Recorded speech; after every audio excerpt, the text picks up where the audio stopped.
Yes, sir. We're officially back at it. Boog Nice coming at you with the Marvel Legends Firestar figure review. Let's do it. This ain't for no scalper. You a scalper? Then fuck out shit. This one's for them real collectors. That's army building and posing figures. Marvel Legends, imports, mini matey, I'm fucking with them.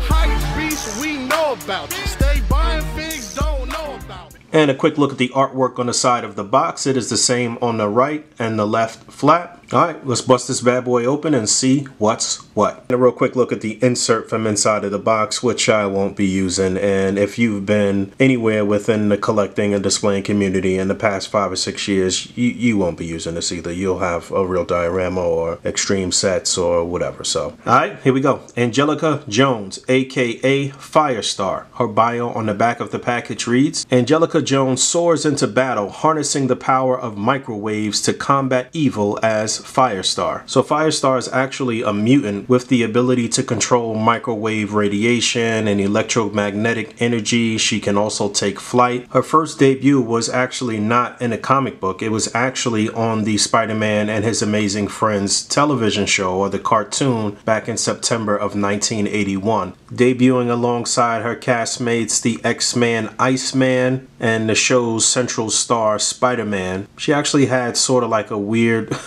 love triangle between Spider-Man and Iceman, who she casually dated the both of them, I guess, on the show, sort of like some cartoonish Three's Company or something. She did go on to appear in the comic book. She's been part of the Avengers, Hellions, the New Warriors, the X-Men obviously, but this is our very first Firestar figure in the life of the Marvel Legends line. I'm not 100% sure about this release. I think it's supposed to be a general release, not like a store exclusive, but it's really not slated to drop until March of this year. Now, a few reviewers have gotten the figure early. I think Shartimus was probably one of the first to put up a review of this figure, but I got mine actually from Canada, from CMD Store, which is a store I've been ordering from for a very long time. I remember I used to get cases of Toy Biz Marvel Legends from up there, so that way I could ensure that I would find the full wave and get the variants. Pretty nice figure here, nothing really to write home about. It's technically just a redeco. This is a buck that we've seen before with a couple new head sculpts and one pretty cool accessory packed in here in particular. So out of the package, she actually had her more dynamic head sculpt attached, and she had a 1-in-1 as far as the hands go. But I thought I'd start off with some of the neutral stuff and then graduate to the other accessories in the pack. So you can see she has the 2 fists attached and a more neutral head sculpt where she's kind of smiling here. I do like the hair. I like the color and the shading that they've done there. It looks pretty good. Like I said, I do believe at least the hair is a new sculpt, and obviously her little mask is new. I kind of think she looks like Jessica Alba right here.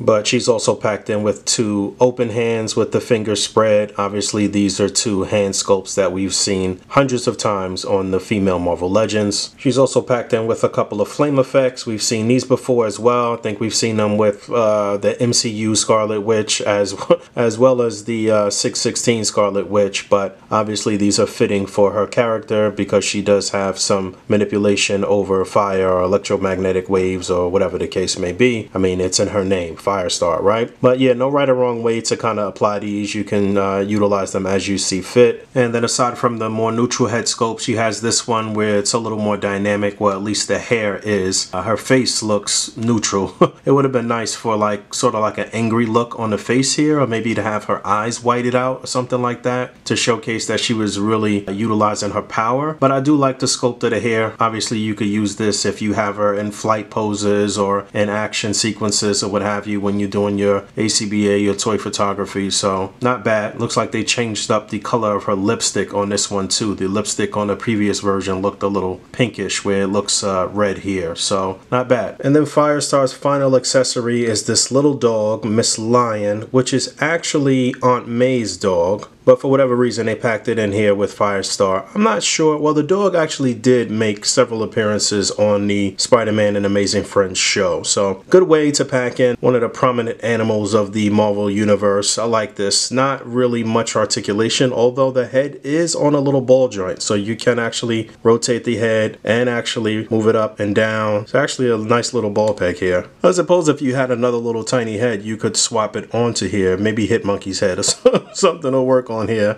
But I do think there was some mix-up as far as the gender of Miss Lion. I believe originally there was supposed to be a male, although they named him Miss Lion. So I don't really know what's up with that, but this may be the beginning of a pet Avengers team. Maybe we'll end up getting Frog, Thor, and I know eventually we'll get a Lockjaw from Marvel Legends. You see Mezco just put out that really nice Lockjaw, so maybe we'll see that down the line, but nice little pack in here. So I must say the paint applications and everything here look pretty good on my version. I could see this getting a little dicey at retail, especially in these areas with the little flames on the forearms and down here on the calf or on the shin. You know, if you have the opportunity to pick through quite a few of these at retail, then you probably should. But you know, mostly yellow here with the red, the orange. She looks good. She looks vibrant. I like what's going on here. I think I only see maybe like 1 or 2 minor paint imperfections on my version, so I'm pretty happy with this. Here's a look at that ball peg on the neck. Obviously there'll be some hindrance as far as the collar goes and the hair, but you can get her to look down pretty far, and that's about it as far as going up. But left to right is no issue. Pivot, shoulder on a ball joint, no cut at the upper bicep. Full 360 is possible though. You do get about 90 degrees on the elbow. You can swivel on that joint as well. Swivel and a hinge on the wrist. Upper torso articulation looks like that. Nothing at the ab, nothing at the waist. T-joint at the pelvis. Leg will come up that far.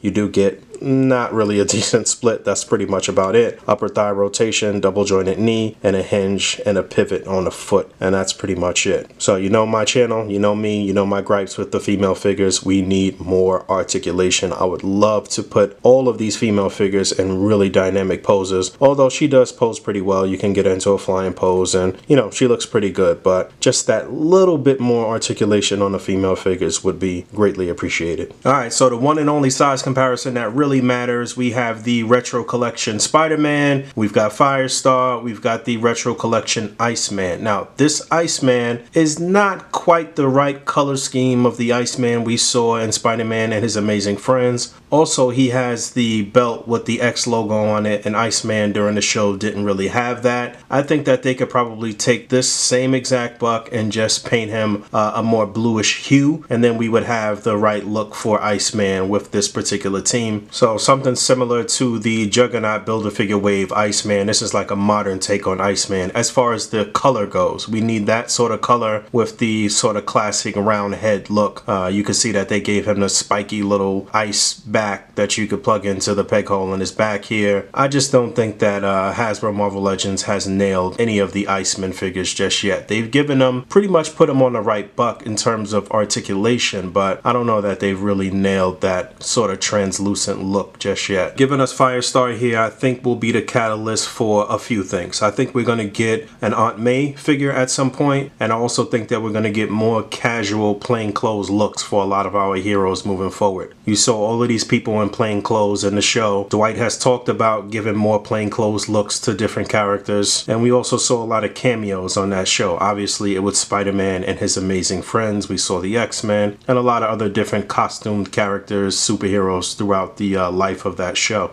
So it'd be cool if in some roundabout way we still get to explore more looks for all of the characters from the Marvel Universe, more looks for these particular characters. I'm happy they were able to squeeze this character out and give us our first Marvel Legends Firestar. So definitely looking forward to see what other surprises 2021 has in store in terms for Marvel Legends. This is one that I would recommend. I think you should pick it up. Again, first time having this character in figure form. I never pass up on those type of characters. So get out there, get on the hunt. Big shout out to my man Rectangular and my man Xmanny87. Both of them actually hit me at literally the same time to give me the heads up that this figure was on CMD, so I went ahead and ordered it. So yeah, thanks for hanging out. As always, rate, comment, subscribe, hit that bell down there, and until next time, peace. I could be inside the cage, you could still get touched. And them little guns you got ain't enough for us. Listen here, Mesa make you disappear, and your mouth will be the reason that you missed this year. Man, who need you?